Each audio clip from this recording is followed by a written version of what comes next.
So Cyberpunk 2077's launch has been a little rough, maybe? And it looks like that has not been lost on CD Projekt Red, because they came out with a big statement today detailing all kinds of future updates and their future plans for this game, as well as offering refunds outright to everybody who wants one, and in a somewhat refreshing move have actually signed this off themselves. And by themselves, I mean the people at CDPR have put their names on this. This is not an official statement from Cyberpunk. This is like from the heads of the studios, and they sign it with their names, and it's the whole kit and caboodle. So for all my chooms out there who are just eagerly awaiting an update from CDPR, let's jump in to see exactly what kind of fixes will be made and when. To start off, they use their signature yellow delay background, which I think is super appropriate. So we're just gonna jump in and read this from top to bottom, and then I'm gonna go back through and give you my thoughts on it. First off, they say, "Dear gamers, first of all, we would like to start by apologizing to you for not showing the game on base last-gen consoles before it premiered, and in consequence not allowing you to make a more informed decision about your purchase. We should have paid more attention to making it play better on PlayStation 4 and Xbox One. Second, we will fix bugs and crashes and improve the overall experience. The first round of updates has just been released, and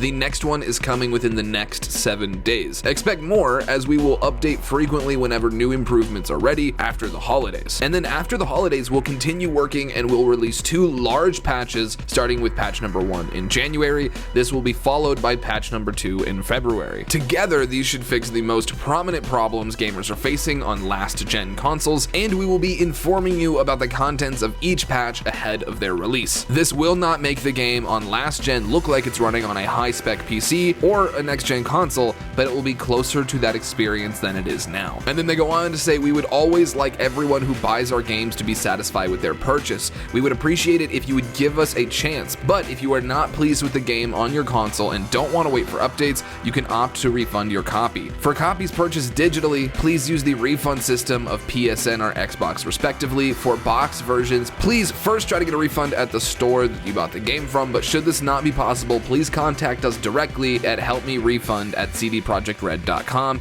and we will do our best to help you. Starting from today, you can contact us for a week up until December 21st, 2020. I think the reason they're making that a week-long window is because, yes, this is just for consoles, but they're going to put out another patch in the next 7 days that should hopefully fix the game even more. Oh, and then at the very end of this message, they say, "P.S. PC gamers will also be getting regular updates and fixes improving the game." But this is really a message to console gamers here. Now, I've seen a lot of people in the community really arguing about this, whether or not the game should have even been released for last gen, and that's normally followed up by the comment that last gen can't complain because their hardware is 8 years old and this game was developed for PC. But in a lot of the marketing, CD Projekt does say PS4 and Xbox One on their marketing. In fact, I actually have one of these 6-foot posters from GameStop on my wall right now, and as I look at it, yep, it says Xbox One and PS4. And then under that, it says plays great also on Xbox Series X and PS5. So as much as I would love to say, and I do kind of feel this way, that this game is built for really, really robust gaming systems to run, and it was never going to run good on base consoles, as much as I have that opinion, that's wholly irrelevant to the situation, because CD Projekt Red has said time and time again that this game will run on PS4 and Xbox One, and I don't know that I would call the current system performance running. I mean, yeah, sure, the game turns on and you can walk around Night City, but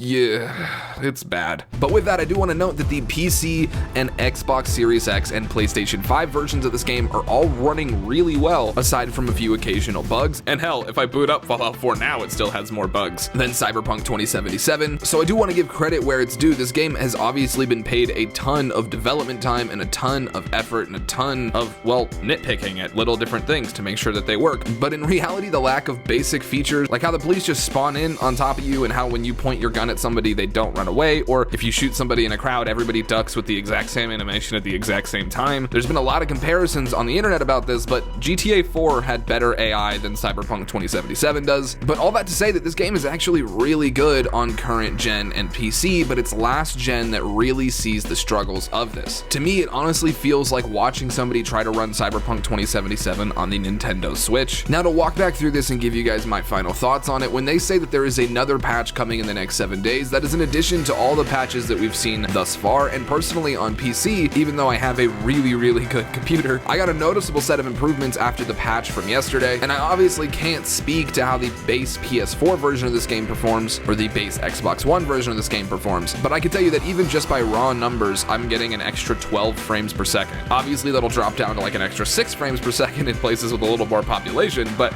it's still a pretty substantial gain for an update. So just like last video, we're gonna have you guys all comment your platform and experience in the comment section down below. So if you're on Xbox and it runs terrible, tell me that. If you're on PC and you're having a great time, tell me that as well. I'm really interested to see the opinions at scale, because obviously I'm only one guy, and even all of my friends that are playing this game are only one person in and of themselves, and some of them are YouTubers that have nice PCs. So I feel like my perspective on this game might be a little bit skewed towards that audience. So hopefully you guys can help me out with that. But I wanted to say also in relation to these 3 patches that it does seem like the patch coming in the next 7 days and the first patch in January and second patch in February are primarily focused on the base consoles. And I think that's honestly kind of unfortunate, and I know that there's a lot of more pressing issues than the AI changes and things that need to happen in this game, but to spend the next 3 months developing for last gen systems, especially base last gen systems at that, really feels like this game should have just been launched for next gen hardware or current gen hardware. It should have just been launched for current gen hardware. And I think that might have even been the case, except for the fact that scalpers got a hold of every PlayStation 5 and Xbox Series X in the world. So the number of people with those systems is so much lower than it would have been expected to be by CD Projekt Red that they were probably hoping the majority of the player base would be on PC,